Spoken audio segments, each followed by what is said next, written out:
What's going on, everyone? My name is Nicholas Merton here at DataDash, and today is August 2nd of 2021. Well, folks, I hope y'all are having a fantastic day wherever you are. And in today's video, I want to spend some time to focus in solely on Ethereum and talking about why I believe in the current market dynamics that Ethereum is setting up for a major move going into the rest of 2021 as well as early 2022. Now, I not only want to be realistic with these expectations, but talk about all the different macro dynamics that are setting up Ethereum, which is, yes, the second largest cryptocurrency, to be able to outpace Bitcoin and serve as a safe but clear and optimal bet in the altcoin space. So let's go ahead and dive straight into the conversation, guys. Now, I want to go ahead and actually focus in on one market metric that I think is starting to signal all the topics that we're discussing about. And it's not so much price analysis, nor really is it its performance against Bitcoin. It's through the pure measurement of market dominance. Now, we usually look at market dominance between one of two lenses. We either look at Bitcoin dominance, or we take a look at 100 minus BTC dominance, or Bitcoin dominance, which gives us the measurement of altcoin dominance as a whole market. But I want to go ahead and focus here on Ethereum, because what I think we're seeing right now within price is very akin to what we saw back during 2017. We not only in this case have been setting higher lows throughout the year, showing confidence, much like we did back here in the previous cycle from late 2015 when Ethereum was just coming up on the surface of the market, going into 2016, and then stepping into 2017 where we had the breakout. Now, because Ethereum was coming from a lower valuation range last time, it was much more significant. There was a lot more hype and exuberance coming into the market at that time. But what's interesting is that we've been kind of coiling around a very similar dominance range here than what we saw last time, right? Even with a variety of other cryptocurrencies now that Ethereum has to compete with or outpace and maintain market share, it's been generally holding up at a resistance range we saw back here between March and May of 2017, around the 19 to 20% range for market dominance. And this showcases that this is a really critical metric we need to watch for, because we're testing around that 20% range, 1/5 of the market share going towards Ethereum. And that is a huge psychological level, because once we broke through that range, we climbed all the way up here to 32% market dominance, and over 50% increase from the previous ownership of market share. So, as we see here, taking on the short-term time frame analysis, over the last 3 weeks, we've gone from around 17% to 18.7%. And though it doesn't seem like a lot, we've been able to clear through what looks like it might be a wedge or breakout pattern for Ethereum to start garnering more and more market share. Now, as you'll see throughout the conversation, there's a lot of reasons why Ethereum is maintaining market share, and if anything, is going to continue growing market share and possibly revisit to 25%, 30%, or maybe even 35% market share. The reason being for this is because of what's going on within the market dynamics of supply and demand. Right now, when we take a look online at the Glassnode database here, we can see on-chain, and you can go confirm this for yourself, we even see it on the Ethereum website, the amount of Ethereum being staked for the eventual ETH 2.0 migration, where people are staking their Ethereum to garner some form of Ethereum yield.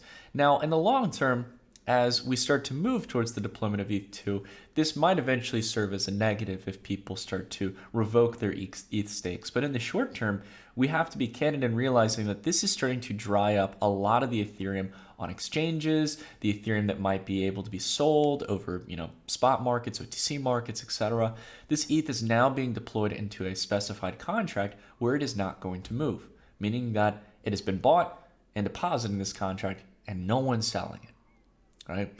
So as this number goes larger and larger, the supply starts to vanish off the market, making the supply and demand dynamics start to favor, in this case, for upward movement in price. Right?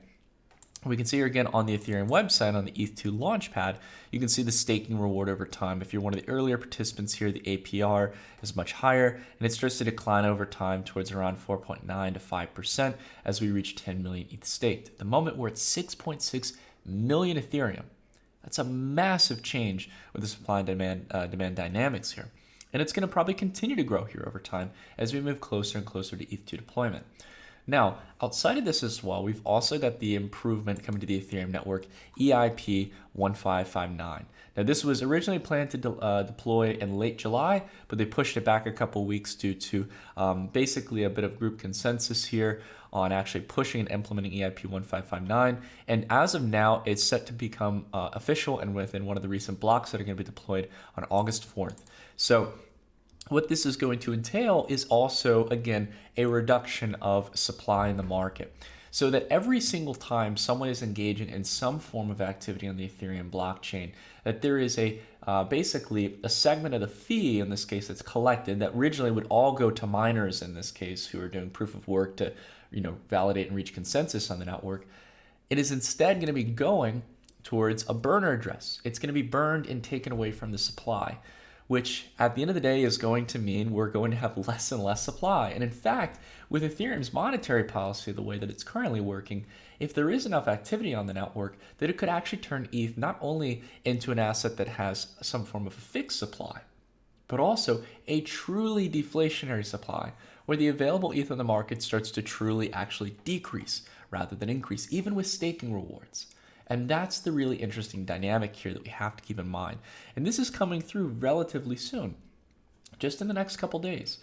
And I think these are the dynamics that are driving Ethereum not only towards having consistent support, whereas everyone again was so fearful, saying Ethereum was going to go, and some people joked about this, that it was going to go down to $1,559 before it bounced back up. So many people were calling for Ethereum to go back into 3-digit territory.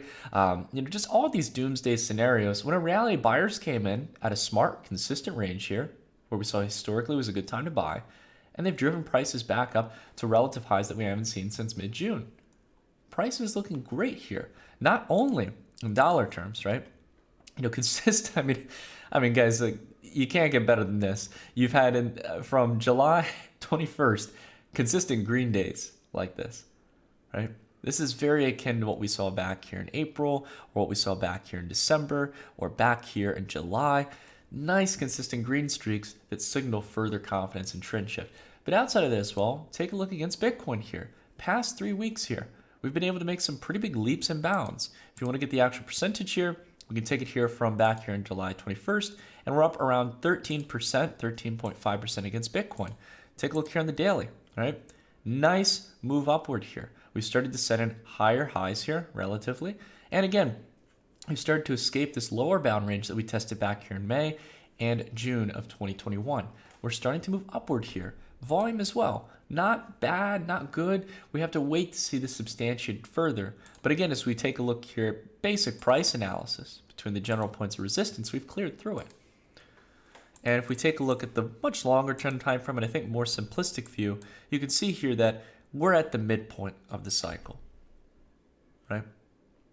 We've made support at a much higher range here than any previous range of support, and it signals that the market wants more, that buyers aren't waiting to get ETH down here at 5 million Satoshis. They're not waiting to get it down here at 4 million Satoshis.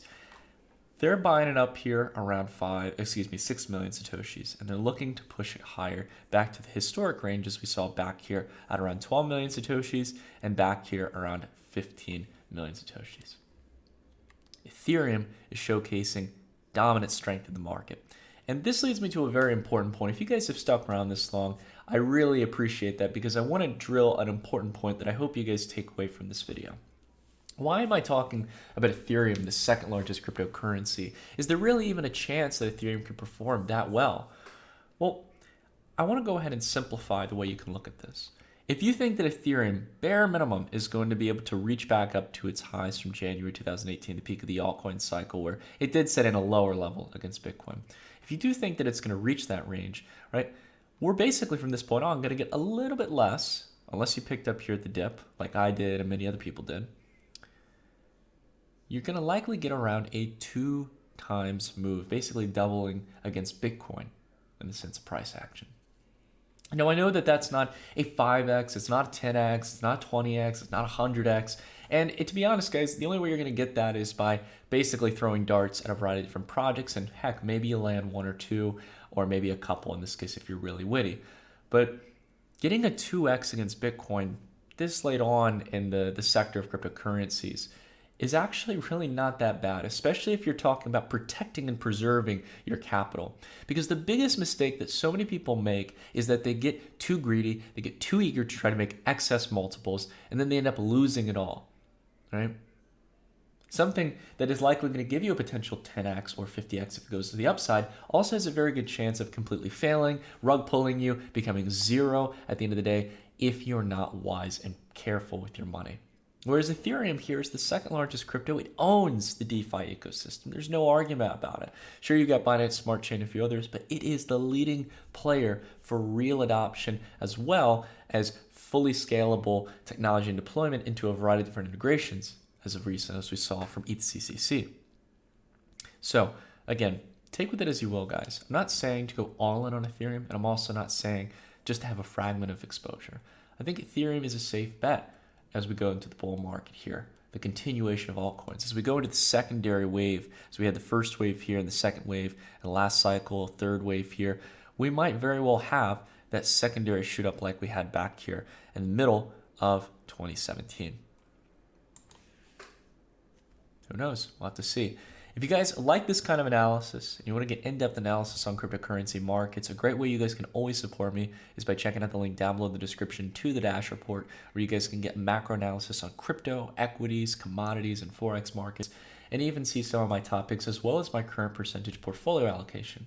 If these kind of things interest you guys, again, it's relatively affordable. We have it down below in the description, and it's a great way to support the channel. But even if you can't buy the Dash report, it's no worries, guys. If you can, just give a like, consider subscribing, and leave a comment down below if you agree or disagree with what we shared here in the video here today. If you see any concerns that we didn't mention or are even more optimistic than we are.